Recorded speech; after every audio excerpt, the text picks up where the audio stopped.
नमस्कार विद्यार्थी मित्रांनो, MPSC एड्युकेटर यूट्यूब चॅनलमध्ये तुमचं स्वागत आहे. आपण बघत आहोत लोकसत्ता न्यूजपेपरमधील दैनंदिन चालू घडामोडी.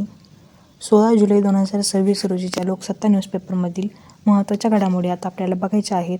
तत्पूर्वी चॅनलवर नवीन असाल तर चॅनलला सबस्क्राईब करा आणि व्हिडिओला लाईकसुद्धा करा. चला तर मग सुरुवात करूया.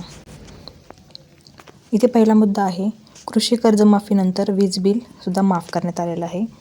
महाराष्ट्राच्या मुख्यमंत्र्यांनी जे शेतकऱ्यांची जी कर्जमाफीची घोषणा केलेली आहे त्यानंतर आता वीज बिल माफीचीसुद्धा इथे मोठी घोषणा करण्यात आलेली आहे.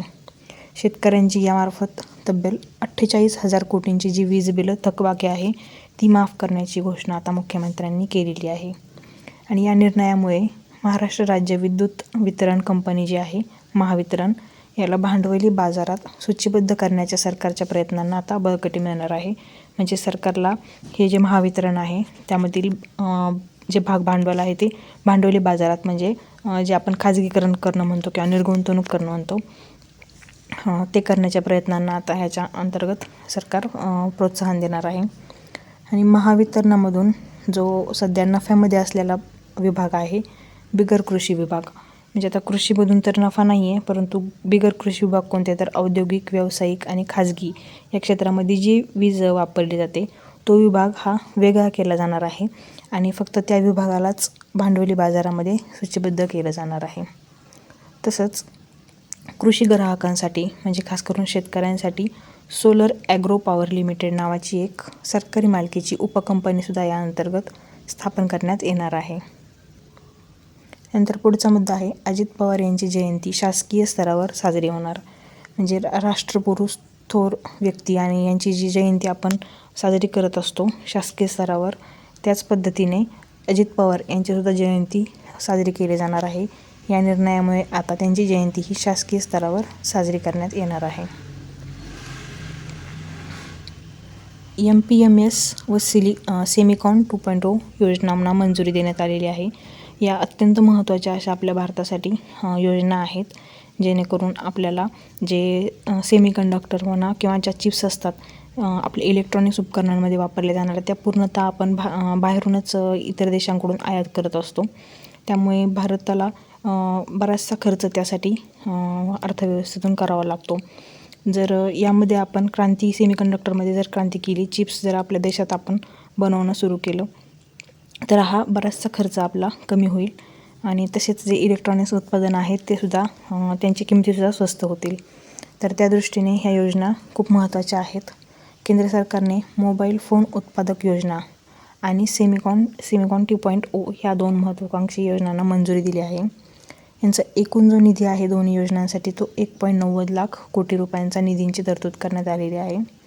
या योजनांचा भर कशावर असेल तर देशांतर्गत जे आहे उत्पादन वाढवणं, संशोधन आणि विकास करणं, तंत्रज्ञानाचा विकास, त्या अंतर्गत रोजगार निर्मिती आणि निर्यातीमध्ये मोठी वाढ करणं यावर सरकारचा भर असणार आहे. यातील मोबाईल फोन उत्पादक योजना ही जी आहे त्यासाठी 62,500 कोटी एवढा खर्च प्रस्तावित आहे आणि ही 5 वर्षांसाठी 2026-27 ते 2030-31 पर्यंत 5 वर्षांच्या कालावधीसाठी राबवली जाणार आहे. या अंतर्गत कुठल्या बाबतींमध्ये प्रोत्साहन दिलं जाणार आहे तर देशात उत्पादित होणाऱ्या मोबाईल फोनच्या निव्वळ विक्रीवर 2.25% ते 5% प्रोत्साहन दिलं जाणार आहे.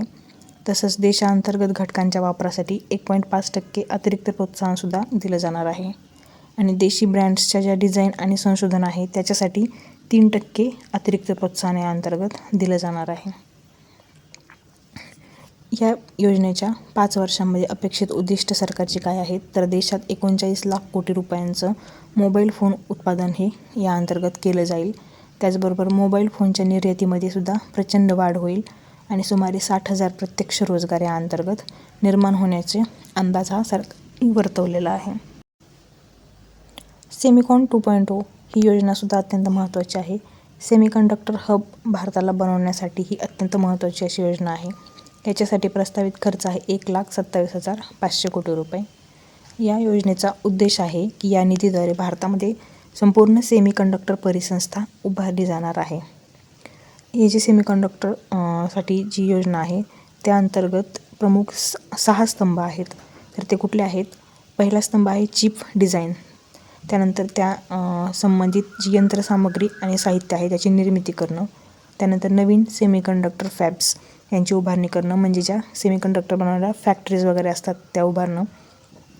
त्यानंतर ATMP आणि OSAT ही सुविधा, म्हणजे जे चिप्स बनवल्या जातील त्याची जी विशिष्ट प्रकारची पॅकिंग असते ती पॅकिंग करणं आणि त्या चिप्सची टेस्टिंग करणं, त्या सुविधा. त्यानंतर संशोधन आणि विकास, आणि 6वा स्तंभ आहे कौशल्य विकास. तर या कार्यक्रमाअंतर्गत भारताला जागतिक स्तरावरील चिप डिझाईन आणि बौद्धिक संपदा केंद्र म्हणून विकसित केले जाणार आहे.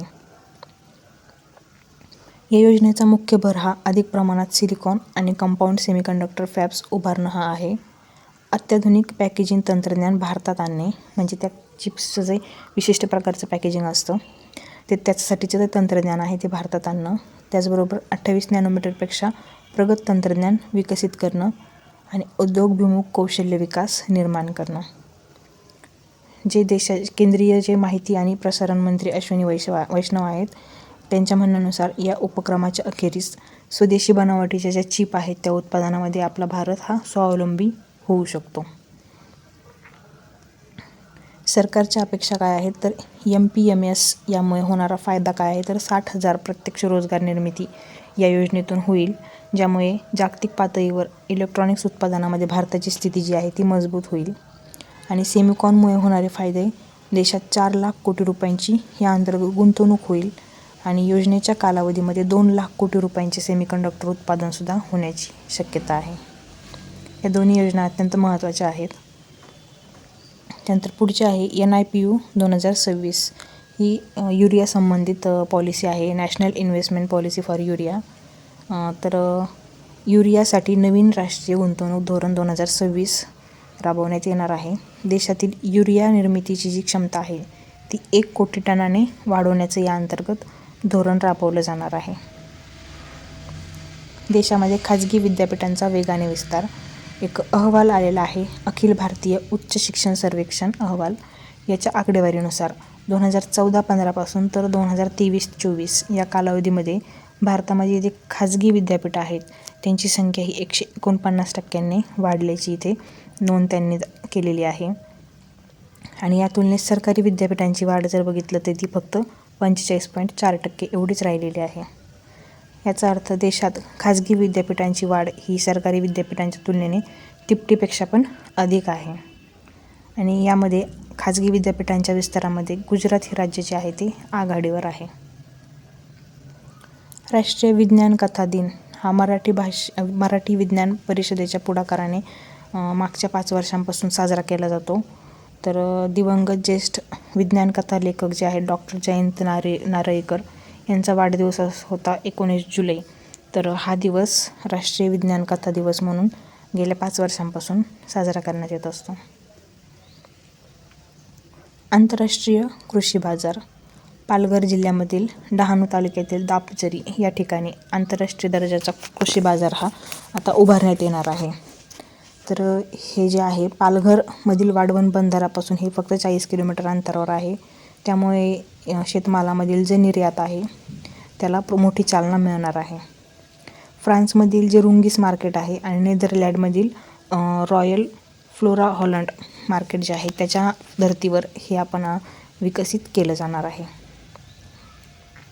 त्यानंतर देशांतर्गत आणि आंतरराष्ट्रीय बाजारपेठांच्या गरजा पूर्ण करणारे एक आधुनिक कृषी व्यापार केंद्र म्हणून याची उभारणी करण्यात येणार आहे.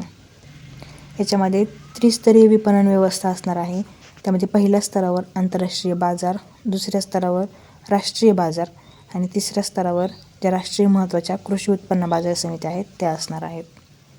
आणि या प्रकल्पाची जी उभारणी आहे ती महाराष्ट्र राज्य कृषी पणन मंडळामार्फत केली जाणार आहे. इथे देशातील एकूण फळ निर्यातीपैकी तब्बल 43% जी फळ निर्यात आहे ती एकट्या महाराष्ट्र राज्यातूनच केली जाते. त्याचबरोबर द्राक्ष, डाळिंब, कापूस आणि कडधान्य यांच्या उत्पादनामध्ये महाराष्ट्र जे आहे ते देश पातळीवर अग्रस्थानावर आहे. फळं आणि भाजीपाला यांच्या उत्पादनातसुद्धा महाराष्ट्र जे आहे ते दुसऱ्या क्रमांकावर आहे.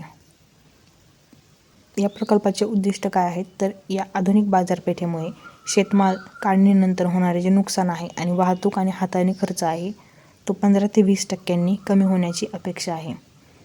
या महत्त्वाकांक्षी प्रकल्पातून 10,000हून अधिक प्रत्यक्ष आणि अप्रत्यक्ष रोजगाराची निर्मितीसुद्धा होणार आहे. त्यामुळे हे शेतकरी बांधवांसाठी अतिशय महत्त्वाची योजना आहे. तर ह्या होत्या 16 जुलै 2026 रोजीच्या लोकसत्ता न्यूजपेपरमधील दैनंदिन चालू घडामोडी.